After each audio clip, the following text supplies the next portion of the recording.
दोस्तों, यूपी की सियासत में मायावती 2.0 की एंट्री ने सियासी दलों के बीच खलबली मचा दी है और लखनऊ के काशीराम स्मारक पार्क से उठी मायावती की हुंकार ने एक बार फिर यूपी में बीएसपी को जिंदा कर दिया है। 13 साल से सत्ता से दूर बीएसपी की सियासी भविष्य पर जब अटकलों का पूर्ण विराम लगा दिया गया तो एक घायल शेरनी की तरह यूपी की पूर्व सीएम ने वापसी कर कई दिग्गजों की नींद उड़ा दी।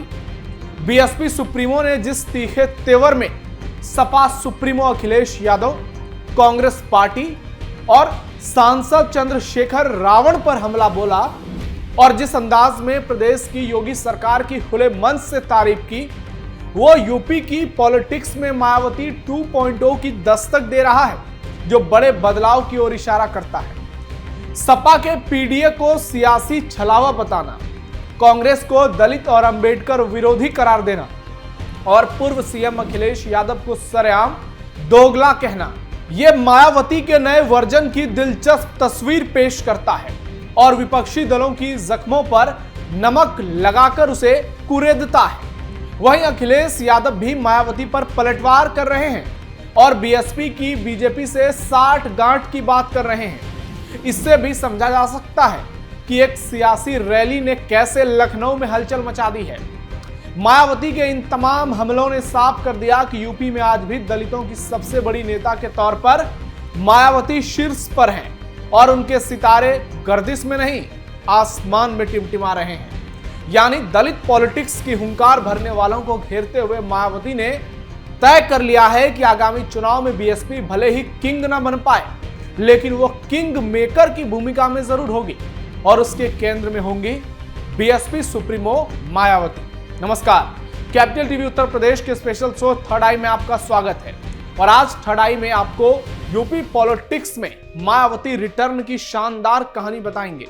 प्रदेश की सियासत में आज मायावती के प्रभाव की असली बातें बताएंगे। यूपी में मायावती 2.0 की एंट्री से बवाल, मायावती गरजी तो सहम गए अखिलेश। बीजेपी से हो गई है मायावती की डील, क्या 2027 में किंग मेकर होगी बीएसपी? बीएसपी सुप्रीमो और प्रदेश के पूर्व सीएम मायावती एक बार फिर अपने पुराने अंदाज में नजर आ रही हैं। लखनऊ के काशीराम स्मारक पार्क में बुलाई गई रैली में मायावती ने एक और अपने कार्यकर्ताओं और समर्थकों से सीधा संवाद किया तो दूसरी ओर सपा और सपा प्रमुख अखिलेश यादव पर जोरदार हमला बोला और पूर्व सीएम को दोगला बता दिया। उन्होंने पीडीए की हवा निकाल दी। सुनिए।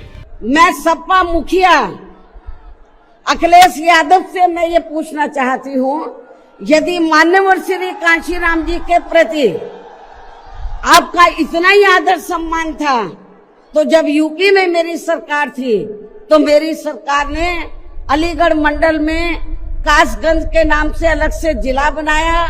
उस जिले का नाम मान्यवर श्री काशीराम जी नगर के नाम से रखा था।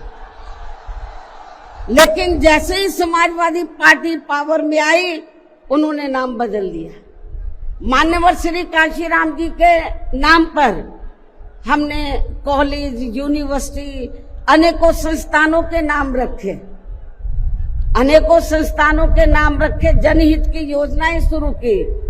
सारी के सारी समाज अधिकांश जो बड़ी बड़ी योजनाएं थी वो सभी की सभी इन्होंने बंद कर दी समाजवादी पार्टी की सरकार ने। जब ये सत्ता में रहते हैं ना इनको पीडीए याद आता है और ना पीडीए के जो संत गुरु और महापुरुष है वो भी याद नहीं आते हैं। जब ये सत्ता से बाहर हो जाते हैं तब इनको हमारे संत गुरु और महापुरुष याद आते हैं। तो ऐसे दोगले लोगों से आप लोगों को बहुत ही सावधान रहने की जरूरत है। मायावती के इस हमले पर अब अखिलेश यादव ने भी पलटवार किया है। शायराना अंदाज में बिना मायावती का नाम लिए अखिलेश यादव ने अपने सोशल मीडिया साइट एक्स पर लिखा, क्योंकि उनकी अंदरूनी सांठगांठ है जारी, इसलिए वो हैं जुल्म करने वालों के आभारी।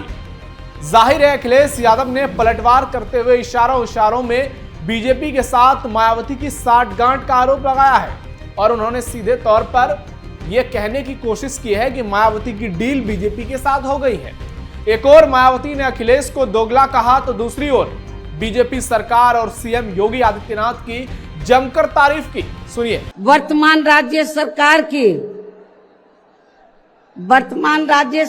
की भी बहुत बहुत आभारी है, और इसलिए आभारी है क्योंकि इस स्थल को देखने वाले लोगों के टिकटों का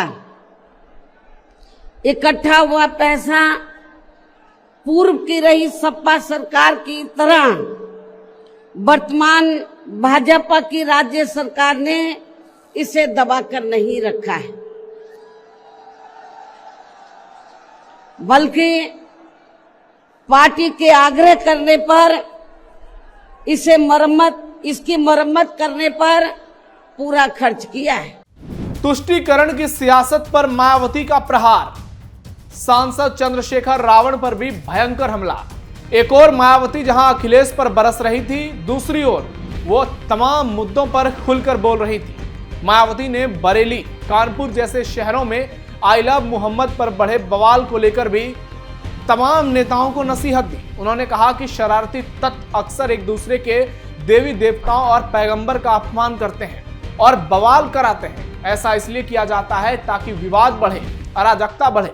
सभी को एक दूसरे के धर्म का सम्मान करना चाहिए, लेकिन इसकी आड़ में आई लव आदि की राजनीति नहीं करनी चाहिए। सभी धर्मों के नियम और परंपराओं का सम्मान होना चाहिए। इस दौरान मायावती ने कांग्रेस को भी निशाने पर लिया और योगी सरकार की तो जबरदस्त अंदाज में तारीफ की। मायावती ने योगी सरकार को इस बात के लिए धन्यवाद दिया कि वो उनकी सरकार में बने स्मारकों के विकास से पीछे नहीं हट रही है।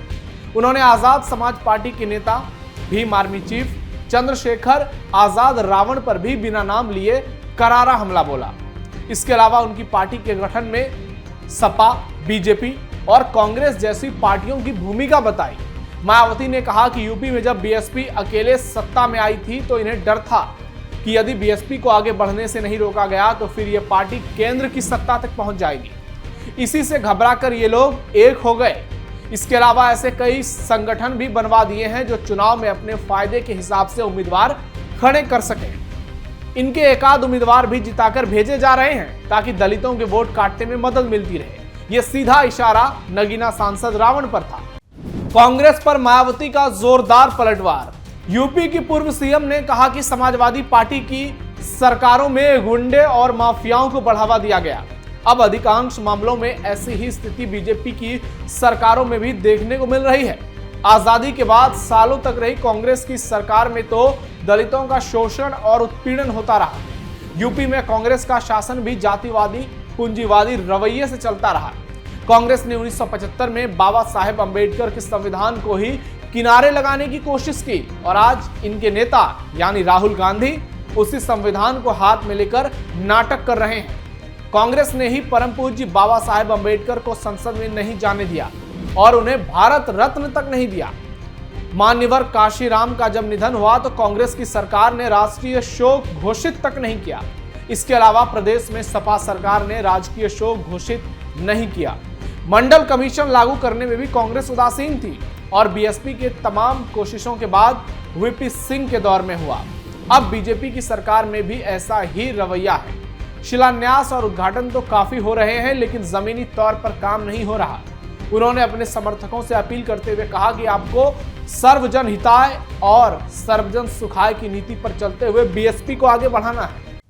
यूपी की सियासत में मायावती फैक्टर। उत्तर प्रदेश की सियासत में मायावती का प्रभाव दो ठोस कारणों से समझा जा सकता है। पहला, मायावती यूपी की अब तक की एकमात्र दलित सीएम रही हैं जिन्हें 4 बार राज्य की बागडोर संभाली और अकेले दम पर 2007 में पूर्ण बहुमत की सरकार बनाई, जो बीएसपी के इतिहास में मील का पत्थर साबित हुआ। दूसरा, बीएसपी का कोर वोट बैंक यानी जाटव और दलित समुदाय आज भी 60 से 70% तक मायावती के साथ जुड़ा हुआ है, जो उन्हें हर चुनाव में एक संगठित और ठोस सामाजिक आधार देता है। भले ही मायावती की सीटें अब ना के बराबर हो, लेकिन वोट प्रतिशत अब भी ठीक ठाक है और निर्णायक भूमिका में है। यूपी में दलित आबादी करीब 21% है, जिसमें से सिर्फ जाटव 12% है और ये सबसे बड़ा दलित समूह है। यही बीएसपी की रीढ़ है।